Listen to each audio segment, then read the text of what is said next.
കർത്താവേ, നിന്റെ ഉന്നതമായ നാമത്തിന് സ്തോത്രം ചെയ്യുന്നു. കർത്താവേ, നിന്റെ വിശുദ്ധ പൗരോഹിത്യത്തെ മഹത്വപ്പെടുത്തണമേ. കർത്താവെ, സഭയിലുള്ള സാന്നിധ്യം പ്രകടമാക്കണമേ. 40 വർഷം ഞാൻ അർപ്പിച്ച കൃപാനയുടെ യോഗ്യതയാൽ കൃപാസ്ഥാനത്താറെ ജീവനോടെ പ്രത്യക്ഷപ്പെട്ട പരിശുദ്ധ അമ്മയുടെ മാധ്യസ്ഥത്തിലെ ഞാൻ മക്കളെ ആശീർവദിക്കുന്നു. ഈശോയെ, എവിടെയെങ്കിലും യാത്ര ചെയ്യുന്ന മുമ്പ് ഇതൊന്ന് കൂടിയിട്ട് പോണവരുണ്ട്. ഈശോയെ, അവർ മക്കളുടെ ഇന്നത്തെ മുഴുവൻ യാത്രകൾ ഞാൻ അങ്ങേക്ക് ഏൽപ്പിക്കുന്നു. കർത്താവേ, നിത്യവൃത്തിക്ക് വകയില്ലാത്തവരുണ്ട്. എല്ലാ മേഖലകളിലും വിഷമിക്കുന്ന മക്കള്. ഇക്കാലങ്ങളിൽ ഏറ്റവും വലിയ ദുരന്തം ചെറിയവരെ തിരക്കാൻ ഉള്ള സംവിധാനങ്ങൾ പ്രവർത്തനക്ഷമമല്ല എന്നുള്ളതാണ്.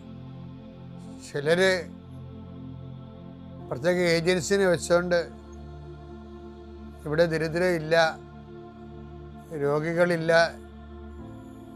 ഇവിടെ എല്ലാം ഒന്നാം സ്ഥാനത്തെ കുതിക്കണം എന്നുള്ള ഒരു മിഥ്യാധാരണ വരുത്തിയിട്ട് അതിൻ്റെ പിന്നിൽ ഏറ്റവും ദരിദ്രനെയും ഓരം കെട്ടി കിടക്കുന്നവനെയും അവനെ അഡ്രസ്സ് ചെയ്യാൻ പറ്റാത്തൊരവസ്ഥയിലേക്ക് കൊണ്ടുവന്ന് എത്തിക്കുന്ന ഒരു സാമൂഹ്യമായി അന്ധകാരം നാടിനെ വ്യാപിക്കുന്നുണ്ട്. കർത്താവേ,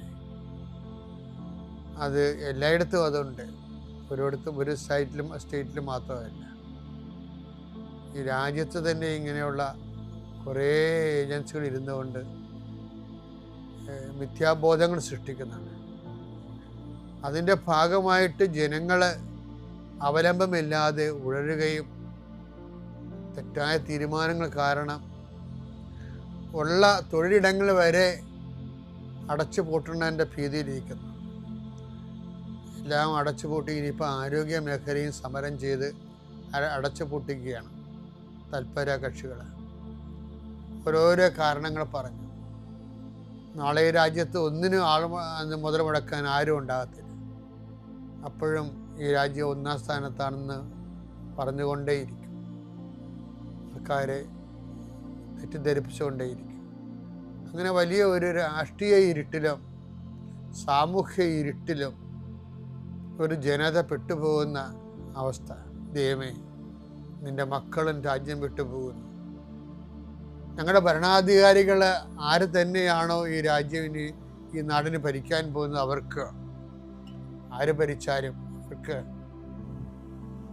സത്യസന്ധമായ മാർഗങ്ങൾ ജനങ്ങളുടെ ശ്രേയസ്സിനും എല്ലാവരെയും സന്ധിക്കാൻ ആവശ്യമായ മാർഗം കാണിച്ചു കൊടുക്കണം പ്രാർത്ഥിക്കുന്നു. നിത്യപിതാവും പുത്രനും പരിശുദ്ധാത്മാവുമായ സർവ്വേശ്വരാ എന്നേക്കും ആമേൻ.